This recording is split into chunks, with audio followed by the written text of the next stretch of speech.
L'adrénochrome, c'est l'adrénaline oxydée. Donc c'est un produit absolument banal qu'on peut fabriquer dans n'importe quelle pharmacie à partir d'adrénaline et puis de sel d'argent, par exemple, Ag2O. Cette molécule, c'est une molécule très simple, C9H9NO3, qui se fabrique en quelques minutes. Cette molécule est donc un dérivé d'un produit, l'adrénaline, qui est produit par nos surrénales. Les glandes surrénales, c'est ce qui est au-dessus du rein et c'est l'hormone qui nous protège contre les agressions. C'est ce qui nous permet de répondre aux infections, c'est ce qui nous permet de répondre quand on est soumis à une agression physiologique. Donc l'adrénochrome, c'est une molécule totalement banale qu'on peut produire dans les 20 000 pharmacies françaises. Elle coûte 1,80 € le milligramme, c'est-à-dire un pain au chocolat le milligramme. On est loin des milliards de dollars qui ont été annoncés. Donc c'est une molécule c'est quoi, ces histoires de sang d'enfants totalement banale. Oui. Et il faudrait vraiment être complètement con pour torturer des enfants de 3 ans, comme on l'a dit sur ce plateau, alors qu'on peut avoir de l'adrénochrome dans toutes les pharmacies de France. Ce n'est pas un produit interdit, ce n'est pas un produit toxicomaniaque, il est accessible et il vaut rien. L'adrénochrome est une substance qui n'a aucun effet toxicomaniaque, n'entraîne pas d'hallucination, n'a pas d'effet sur le cerveau, n'a pas d'effet de rajeunissement aucun. La seule chose qu'entraîne l'adrénochrome à très forte dose, elle augmente un petit peu le pouls, c'est-à-dire le rythme cardiaque peut monter à 80-90. Donc c'est une molécule qui ne sert à rien, qu'on n'utilise pas, qui ne coûte rien, mais on ne l'utilise pas. L'adrénochrome n'est pas utilisé en clinique. Pourquoi on la vend? Mais elle est vendue pour des raisons chimiques, pas pour des raisons pharmacologiques. Elle n'est pas dans le dictionnaire Vidal, elle ne sert à rien. Donc, non, mais si demain, moi, je vais voir mon pharmacien, je lui dis je veux de l'adrénochrome. Non, mais tu n'en auras pas parce que ça n'a aucun intérêt et que ça ne sert à rien. Je voulais simplement dire que fabriquer de l'adrénochrome est extrêmement facile et que ça coûte rien l'adrénochrome, donc on ne va pas aller torturer des enfants de 3 ans pour récupérer une substance qu'on peut fabriquer en quelques minutes. Donc voilà. Cette histoire de sang d'enfants totalement inventée, on connaît l'origine. D'accord. C'est quoi l'origine de cette histoire? C'est un complot qui est né aux États-Unis et qui est arrivé en Europe, qui est complètement démentiel, complètement fou. Ça n'a jamais existé, bien évidemment. Et vous imaginez bien, on a accusé en fin d'émission le président Macron d'être mouillé dans cette affaire-là. On a accusé Céline Dion. On a accusé Céline Dion d'en utiliser. Pourquoi voudriez-vous qu'on torture des enfants? Vous ne savez pas ce qu'il voulait dire. Non, sur les réseaux sociaux, Macron y était encore, je l'ai vu. Non, mais sur les réseaux sociaux, c'est pas chez nous.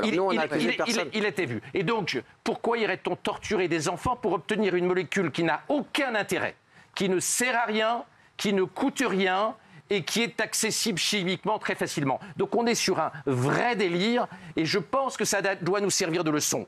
Il faut faire attention à ne pas diffuser tous les délires qui passent et celui-là, il est particulièrement grave. Vous savez, les complotistes, les conspirationnistes aussi, comme on les appelle, Bruce, c'est comme les cafards. Il est très difficile de s'en débarrasser. Et c'est cette vermine qui s'est emparée effectivement de nouvelles photos de vaccination pour le sang depuis cette antiquité. Alors, il y a de multiples explications.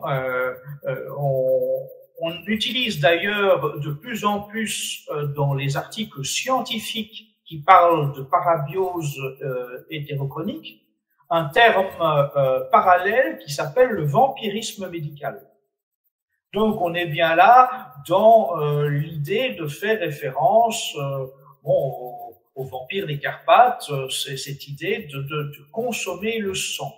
Cette idée de vampirisme, donc, elle n'est plus vue comme simplement un élément de littérature fantastique ou de cinématographie fantastique, mais comme un trait caractéristique d'un état d'esprit régnant chez certaines personnes qui sont une extrême minorité, mais une minorité agissante.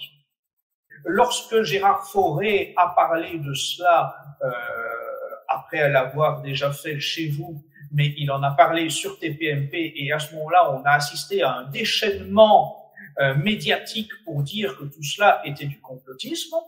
Le lendemain de l'émission de TPMP, le journal Le Monde a écrit que c'était de l'antisémitisme, du complotisme antisémite. Alors, on a même vu Libération parler de xénophobie.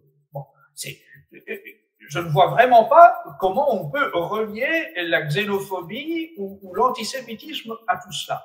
En tout cas, si des médias, dès le lendemain de la tentative de rendre ce sujet accessible sur la place publique, si des journaux comme Le Monde et Libération se lancent immédiatement dans la bataille pour tenter de discréditer ce sujet, cela me semble être la bonne démonstration que ce sujet doit être justement creusé.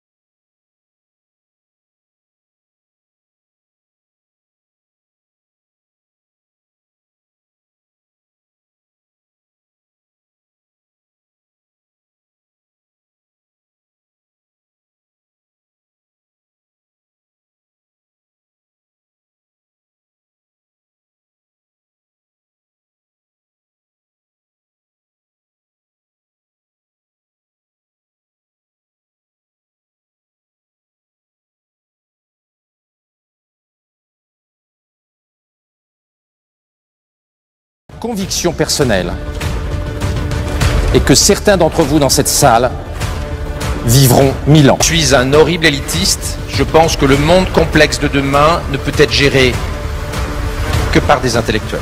Les Verts travaillent jour et nuit à aggraver le réchauffement climatique de la planète. Laurent Alexandre divise, et il divise à tel point qu'on se retrouve avec deux camps farouchement opposés. D'un côté, il y a les fans de Laurent Alexandre qui sont littéralement fous de lui. Ils y voient enfin quelqu'un qui ose dire les choses, même si elles ne sont pas politiquement correctes, qui ose parler des vrais sujets importants pour notre avenir, et qui ose remettre à leur place les imbéciles qui disent des idioties à longueur de journée. Ça c'est vrai ça! Pourtant, de l'autre côté, il y a de nombreux intellectuels et une foule de gens enragés dans les commentaires de chacune de ces apparitions qui disent que ce n'est qu'un technophile qui veut mettre des puces dans le cerveau de nos enfants, que c'est un polémiste qui ne parle que pour faire le buzz, ou même que c'est un sataniste. Les échantillons donnent quelle qualité? Excellent produit, ici. Du premier choix. Ce sont des spécimens particulièrement bien constitués. Si le marché reste stable, une moisson en fin de siècle garantirait des profits laissant dans la poussière votre concurrent immédiat.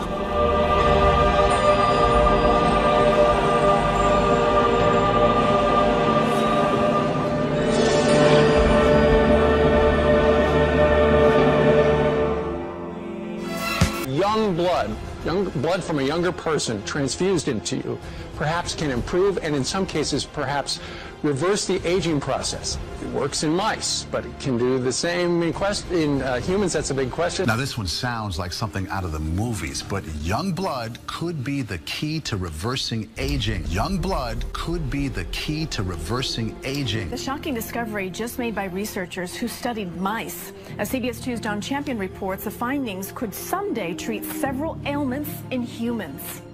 3 new medical studies out this morning show young blood can improve lives. Researchers took old mice and gave them blood and blood proteins from young mice. They found the old mice showed improved muscle and brain function. Scientists hope these mouse studies will lead to anti-aging treatments for humans. Imagine if you could turn back the clock 5, 10, even 15 years and reverse the effects of aging. Their muscle tissue was revitalized. Listen.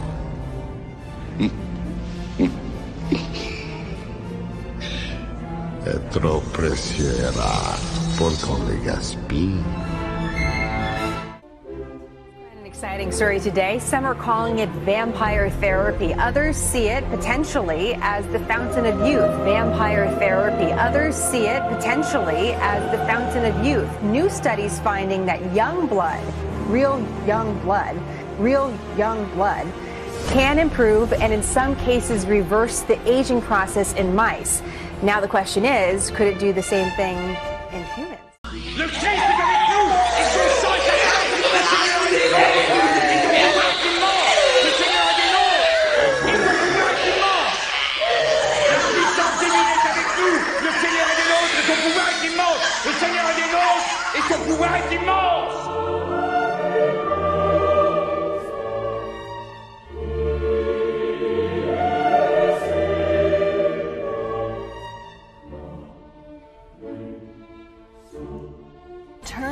clock 5, 10, even 15 years and reverse the effects of aging. Their muscle tissue was revitalized.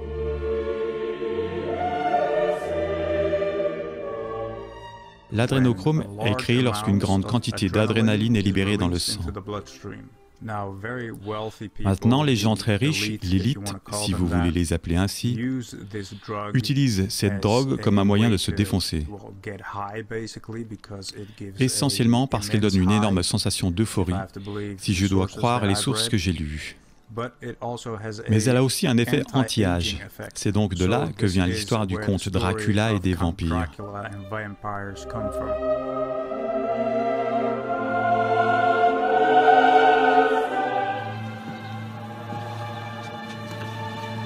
On dirait que... Adrénochrome. Adrénochrome? Vous savez ce que ça veut dire? Oui. C'est une drogue.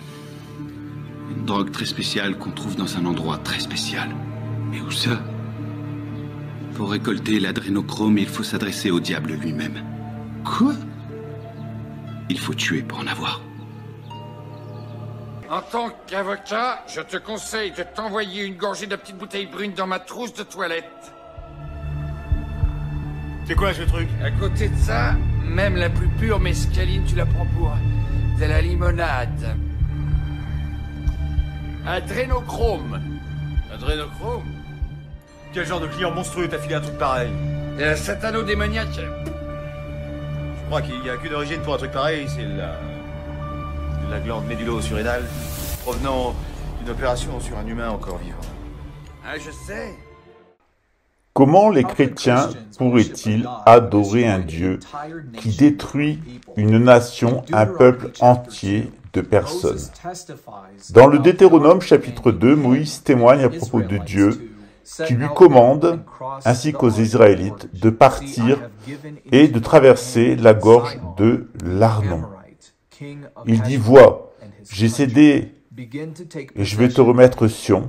Je vais te céder le roi amoréen de Hesben et son pays commence. » Ainsi Moïse commence à en prendre possession et s'engage dans une bataille. Il y a un moment où toutes les villes ont été prises et où les Israélites les ont complètement détruites, femmes, hommes et enfants. La Bible dit « Nous n'avons laissé aucun survivant ». Maintenant, regardez cette photo, ce sont les os d'une petite fille qui avait été enterrée dans une fosse.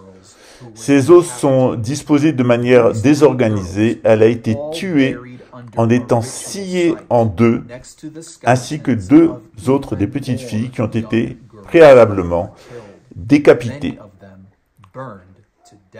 3 petites filles qui ont été enterrées de façon bizarre, rituelle, à côté de squelettes de jeunes filles encore plus jeunes, qui elles-mêmes aussi ont été tuées, mais cette fois-ci en les brûlant vifs.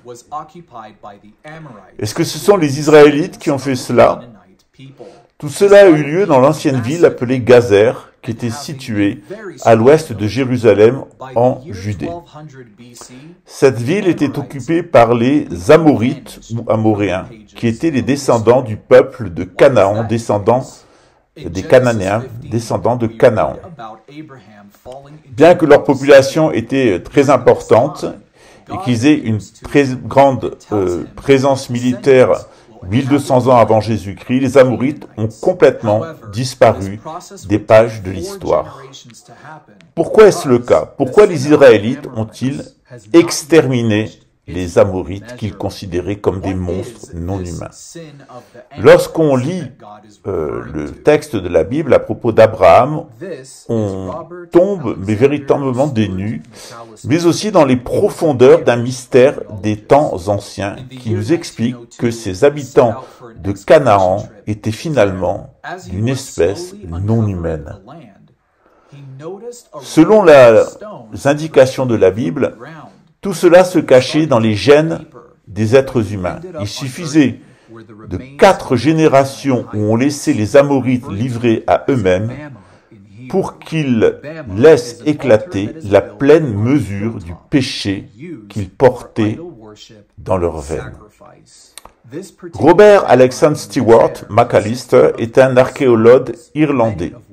En 1902, il partit pour un voyage d'excavation à Gazer et quand il était en train de découvrir la terre, de gratter le sol pour chercher quelques objets d'archéologiques, il remarqua une rangée de pierres dépassant du sol.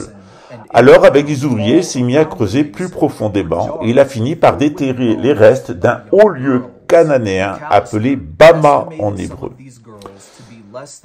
À Bama se trouve un autel qui est construit sur une colline et qui était utilisé pour adorer une idole et en particulier pour y sacrifier des enfants après les avoir violés. Gazer était composé de 10 pierres dont beaucoup mesuraient plus de 10 pieds de haut, plus de 3 mètres. Les pierres étaient comme des piliers et elles étaient toutes disposées en ligne allant du sud au nord. À côté de ces pierres, il y avait un bassin en calcaire et à l'intérieur de ce bassin, on a pu faire un certain nombre de prélèvements ainsi que dans le sol. Ces bassins étaient remplis de jarres d'os de jeunes filles. McAllister a estimé que certaines de ces filles avaient moins d'une semaine au moment où elles ont été sacrifiées aux dieux, évidemment avant violées. Il y a beaucoup plus effrayant. McAllister a remarqué sur les corps des brûlures, surtout sur le crâne de ces petites filles, dont certaines avaient même été coupées en deux. McAllister a conclu que pendant ces cérémonies d'adoration des idoles amorites, ce peuple, descendant des anges déchus et des femmes assassines, des femmes avorteuses, des caïnites, coupaient leurs enfants en deux, les brûlaient dans le bassin en calcaire, avant de farcir, d'une certaine façon, les corps dans des grands pots qu'ils enterraient autour du sanctuaire. McAllister a dessiné un diagramme des sites et a marqué chaque pot où se trouvaient les restes de jeunes filles avec la lettre J. On le voit dans le schéma, il y a une dizaine de différents lieux marqués avec la lettre J. Sous la ville de Bama, McAllister découvrit une grotte avec une pierre plate qui avait été posée sur la pierre, une pierre plus importante, une sorte d'autel, où étaient les restes d'enfants qui étaient sacrifiés dans un culte des idoles absolument monstrueux, qui, en réalité, dans la croyance des Cananéens, leur faisait croire qu'en tuant leurs bébés, en violant leurs enfants et en dévorant leur chair, eh bien, ils auraient une meilleure vie. La famille retrouverait par ces moyens la santé, la richesse et la prospérité. Dans le livre du Lévitique, Dieu commande aux Israélites de ne laisser en vie aucun d'entre eux. Dieu dit, « Tes descendants passent par le feu de Moloch, et je ne te laisserai pas profaner le nom de Dieu, le nom de l'Éternel. Et je prie tout Israélite ou étranger résidant en Israël d'exterminer, de passer par l'épée, qui sacrifie n'importe lequel de ses enfants à Moloch. Il doit être mis à mort. » Dans le Deutéronome 12:31, il dit aussi que vous ne devez pas adorer le Seigneur Dieu, le Seigneur Yahvé, le Seigneur d'Israélite, comme le font les gens des autres nations qui exécutent des rituels cannibales et des rituels pédophiles plus détestables les uns que les autres. À Gazer, les Cananéens brûlaient leurs fils et leurs filles en sacrifice à leurs dieux. Ils étaient évidemment les descendants de Cham et de Canaan, celui-là même qui avait castré et sodomisé son grand-père Noé. Le peuple amoréen adorait Moloch comme l'un des nombreux dieux de l'époque de ces peuples amorites. Les Cananéens l'adoraient en lui sacrifiant des enfants. On retrouve cela aussi en Crète avec le Minotaure auquel on sacrifiait 14 Athéniens tous les ans, 7 garçons et 7 filles. Dieu a demandé que ces rituels s'arrêtent, qu'on arrête les avortements, qu'on arrête la pédophilie, les sacrifices de sang. Et Dieu a plusieurs fois commandé aux Hébreux, notamment à Exode 23, d'exterminer les Amorites. Passe-les tous par le fil de l'épée. Cananéens, Avéites et Jébusites ont été exterminés par les Israélites. Avec l'instruction de Dieu, détruisez ces peuples complètement, n'en laissez vivre aucun, empêchez-les d'adorer les dieux, empêchez-les d'adorer des statues, et ne les servez pas d'une quelconque manière et ne les imitez pas. Vous devez absolument détruire ce peuple, détruire ces idoles, détruire tous ces lieux qu'il prétend sacrés et qui sont en réalité offerts à Satan. Est-il vraiment justifié que Dieu fasse à ce peuple non juif, finalement non chrétien et non musulman, un tel sort? Évidemment, les Amoréens n'avaient pas reçu de Dieu des lois comme les Israélites ou les musulmans. Ils n'en connaissaient pas, parce que Dieu ne s'était pas spécifiquement adressé à eux. En réalité, le squelette des Amorites et l'étude de leur corps montrent qu'ils n'ont pas de capacité spirituelle, c'est-à-dire que leur os sphénoïde, leur fémur, leur cœur et certaines fonctions cérébrales, notamment celles du colostrum, sont absents chez ces peuples. En réalité, ils ne peuvent pas entrer en contact avec Dieu parce qu'ils sont les descendants des anges déchus. Dieu montre que certains peuples sont maudits, que ça ne sert à rien de leur révéler la loi, ils resteront hypocrites. Et qu'au contraire, on peut enseigner certains peuples, on peut lui donner une loi, et une loi au-dessus de tout, c'est-à-dire la loi de l'amour qui réside dans le cœur des personnes. Évidemment, les Amoréens n'avaient aucun cœur pour leurs enfants. Savaient-ils que ce qu'ils faisaient était mal? Bien sûr. Ils l'ont fait, et même des athées qui ne croient en rien ne pourraient pas faire du mal à leurs enfants. Tout être humain est capable de distinguer entre le bien et le mal. Pourquoi même des athées? Pourquoi ces Amoréens, ces Amorites, faisaient à ce point le mal? Est-ce qu'on peut qualifier Dieu d'injuste pour avoir puni ces adorateurs d'un Dieu maléfique qui leur réclamerait de tuer ses enfants, de les violer, de les dévorer? Nous sommes évidemment tous coupables du péché, tous en tant qu'êtres humains. Mais chez les Amorites, il y a là une forme d'idolâtrie particulièrement importante. Ces Amorites étaient des pornographes qui pratiquaient l'avortement, les possessions démoniaques. Ils étaient aussi des usuriers qui adoraient les richesses et des razzieurs. Ils sacrifiaient tout à leur survie physique et à leur bien-être.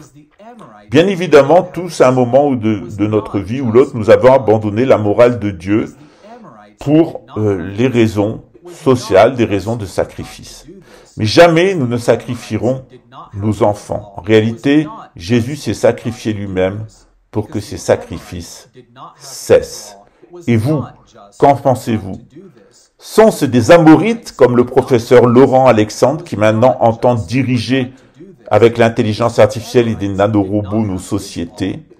Et pensez-vous que nous devons exterminer encore aujourd'hui ces Amorites et en tout cas ne pas les laisser avoir un quelconque pouvoir sur nos vies? À vous d'en juger.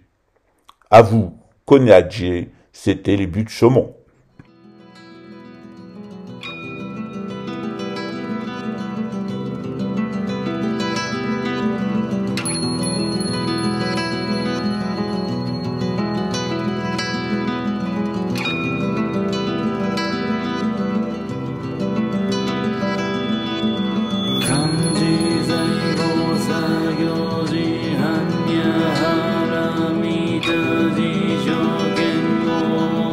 Like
の上一切空真実不公公説般若腹見た収束説収圧ギャテギャテ腹ギャテ腹そうギャテ文字そ赤般若心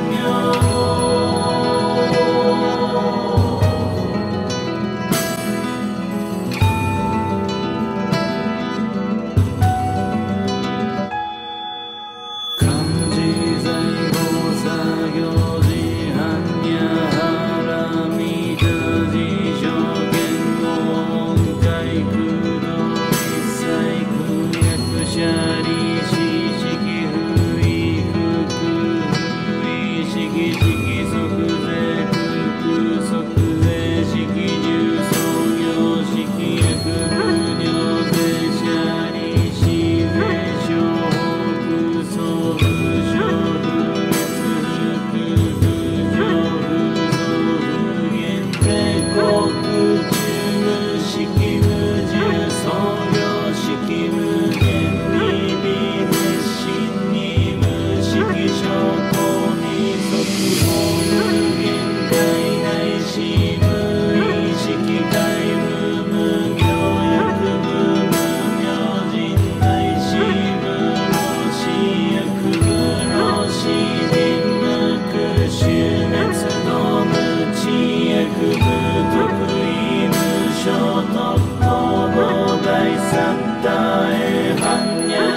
心無形